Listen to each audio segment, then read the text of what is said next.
ഞാൻ ഗവൺമെന്റ് സർവീസിൽ ഒരു വെറ്റിനറി ഡോക്ടറായിരുന്നു. 2001 ബ്രെയിൻ ട്യൂമർ എന്ന് പറഞ്ഞൊരു രോഗം പിടിപെട്ട് മരണത്തോട് മല്ലടിച്ച് കിടക്കുമ്പോൾ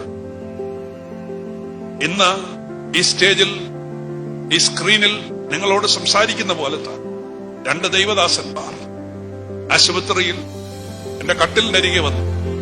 അവരെന്നോട് ചോദിച്ചു, സാറേ ഞങ്ങളൊരു വാക്ക് പ്രാർത്ഥിക്കട്ടെ എന്ന് ചോദിച്ചു. ഞാനൊരു ബിലീവർ അല്ലായിരുന്നു. ഞാൻ ഈ മാർഗത്തിലൊന്നും നടന്നിരുന്ന ഒരാളായിരുന്നില്ല.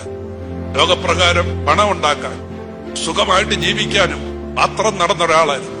എന്നാൽ അന്ന് ആ ആശുപത്രി കിടക്കുകയും മരിച്ചു പോകുമെന്ന് ഉറപ്പായപ്പോൾ ഈ കർത്തദാസന്മാർ വന്ന് പ്രാർത്ഥിക്കട്ടെ എന്ന് ചോദിച്ചപ്പോൾ ഞാൻ അന്ന് എന്റെ ഹൃദയത്തെ ദൈവത്തിന് കൊടുത്തു.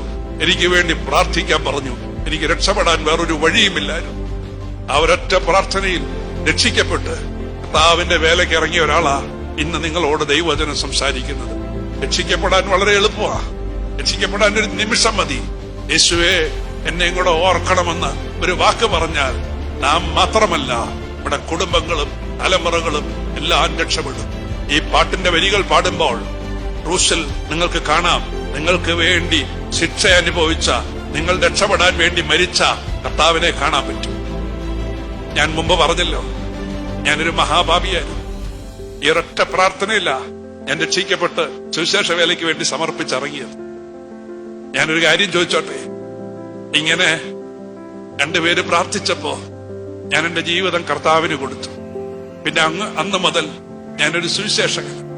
ഈ വെള്ള ഉടുപ്പുമൊക്കെ ഇട്ട് ഈ ബൈബിളും ഒക്കെ പിടിച്ച് ദൈവവചനം പ്രസംഗിക്കുന്ന ഒരാളാ.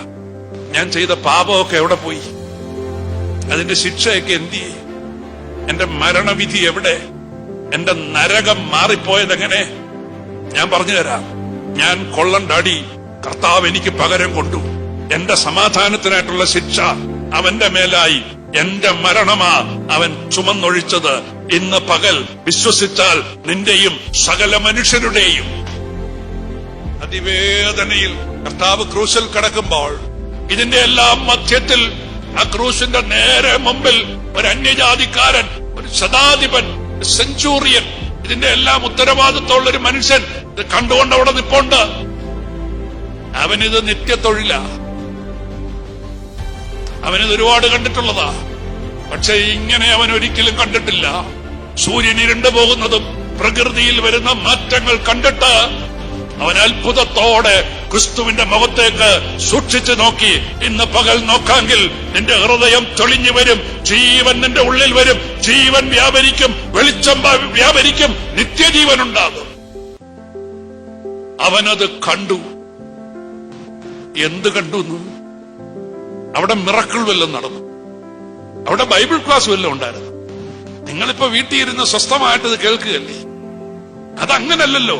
അത് കൊലക്കളം, തലയോടിടം, ഭീകരമാണ് അവിടുത്തെ അന്തരീക്ഷം.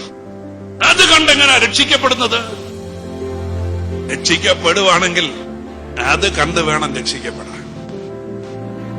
ഞാനൊരു അത്ഭുത രോഗസൗഖ്യം കിട്ടി രക്ഷിക്കപ്പെട്ട ആളാണ്. പക്ഷെ പിന്നെ എനിക്ക് മനസ്സിലായി ഒന്നുമല്ല. രക്ഷിക്കപ്പെടേണ്ടത് കർത്താവിന്റെ ക്രൂശ് കണ്ട രക്ഷിക്കപ്പെടേണ്ടത്.